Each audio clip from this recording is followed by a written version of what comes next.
এই গরমে মেকআপ করতে যেয়ে তোমার মেকআপও কি ঠিক এই রকমের হয়ে যাচ্ছে? যদি তোমার মেকআপটাকে লং লাস্টিং করতে চাও এবং এই পহেলা বৈশাখীতে একটা simple settle traditional makeup look করতে চাও, তাহলে কিন্তু আজকের ভিডিওটি সম্পূর্ণ দেখতে হবে। মেকআপের লং লাস্টিং না হওয়ার বিভিন্ন সমস্যা এবং সমাধান আজকের ভিডিওতে আমি তুলে ধরবো। তো আজকের ভিডিওটিতে অনেক টিপস অ্যান্ড ট্রিক্স দেখতে পারবে তোমরা, তো মিস করতে না চাইলে সম্পূর্ণ ভিডিওটি কিন্তু দেখতে হবে। তো বেশি কথা না বলে চলো আমরা ভিডিওটি শুরু করি। প্রথমেই ফেসটাকে সুন্দরভাবে ক্লিন করে নিতে হবে। এরপর মোস্ট ইম্পর্টেন্ট একটা পার্ট হচ্ছে আইস রাব করা। ফেসে সুন্দরভাবে আইসটা রাব করে নিতে হবে, তাহলে মেকআপটা কিন্তু অনেক লং লাস্টিং হবে। নাকের চারপাশে একটু বেশি করে দিয়ে নেবে, কারণ নাকের উপর থেকে কিন্তু মেকআপটা বেশি সরে যায় গরমে।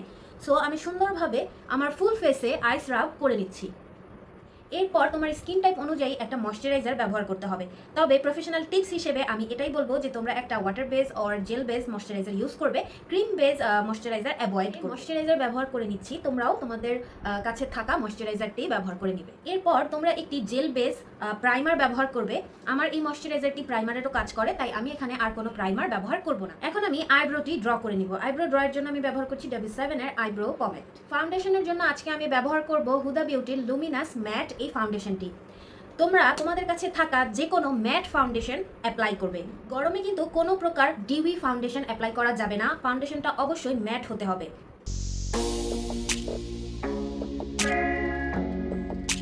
ব্রাশ দিয়ে দেওয়ার পরে আমি বিউটি ব্লেন্ডার দিয়ে সুন্দরভাবে ব্লেন্ড করে নিব।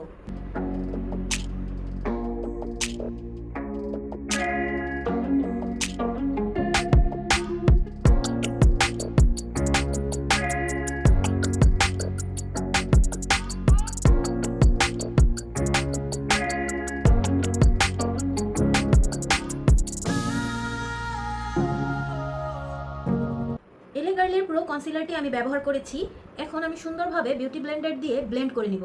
কনসিলার অ্যাপ্লাই করা শেষ। এখন আমি আমার ফুল ফেসটাকে লুজ পাউডার দিয়ে সেট করে নিব। পাউডারের জন্য আমি এয়ার স্পুনের এই লুজ পাউডারটা ব্যবহার করছি।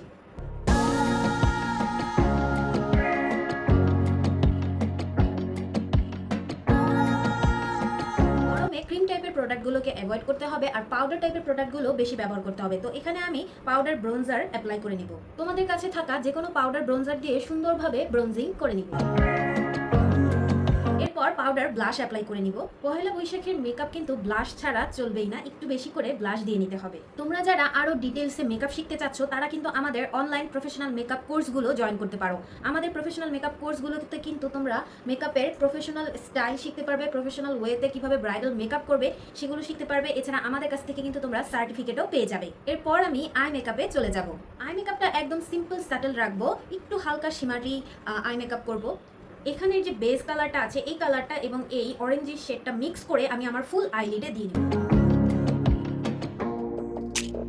এরপর হালকা শিমার অ্যাপ্লাই করে নিব।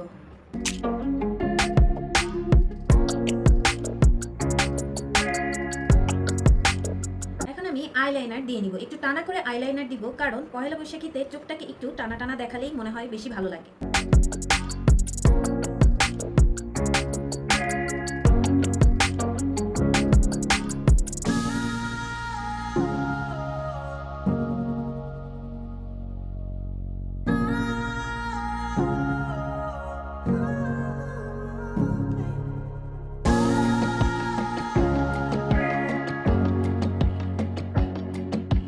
অল্প করে একটু হোয়াইট কাজল দিয়ে নেব।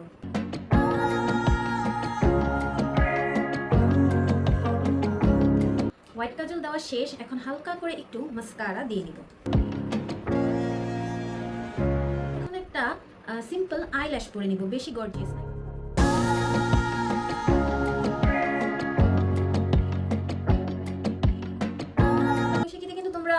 রেড কালার লিপস্টিকটা দিলে একদম ট্রেডিশনাল একটা লুক পাবে, আর চাইলে তোমরা নুডও রাখতে পারো, বাট আমি যেহেতু আজকে ট্রেডিশনাল একটা লুক করব তো আমি রেড লিপস্টিক দিব। প্রথমে লিপসটাকে সুন্দরভাবে ড্র করে নিতে হবে।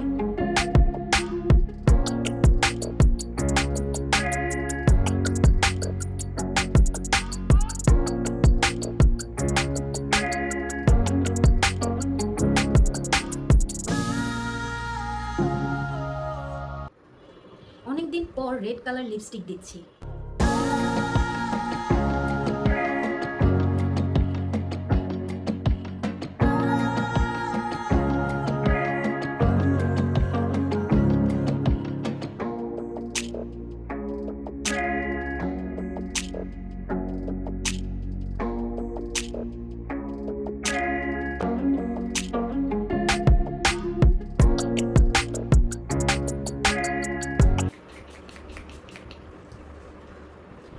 মেকআপটাকে সেট করার জন্য আমি ব্যবহার করেছি আরবান ডিকের এই সেটিং স্প্রে। ফুল মেকআপটাকে সেট করার জন্য অবশ্যই একটা ভালো সেটিং স্প্রে ব্যবহার করতে হবে। আর সেটিং স্প্রের পরে কিন্তু হাইলাইটার অ্যাপ্লাই করতে হবে। সেটিং স্প্রের পরে যখন হাইলাইটার অ্যাপ্লাই করবে, হাইলাইটারটা কিন্তু অনেক বেশি গ্লো করবে।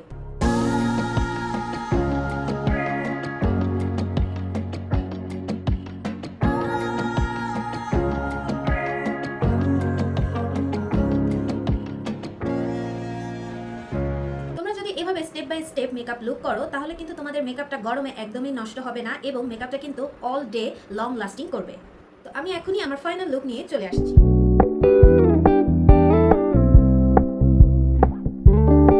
We're gonna keep it low key, keep it softly spoken. So এটা হচ্ছে আমার ফাইনাল লুক। অবশ্যই কমেন্ট করে জানাবে আজকের মেকআপ লুকটা তোমাদের কাছে কেমন। এছাড়া মেকআপের প্রবলেম সলিউশন এবং বিভিন্ন টিপস এবং ট্রিক্স দেখতে অবশ্যই আমার চ্যানেলটি সাবস্ক্রাইব করে দিই। দেখা হচ্ছে নেক্সট কোনো ভিডিওতে। Bye bye.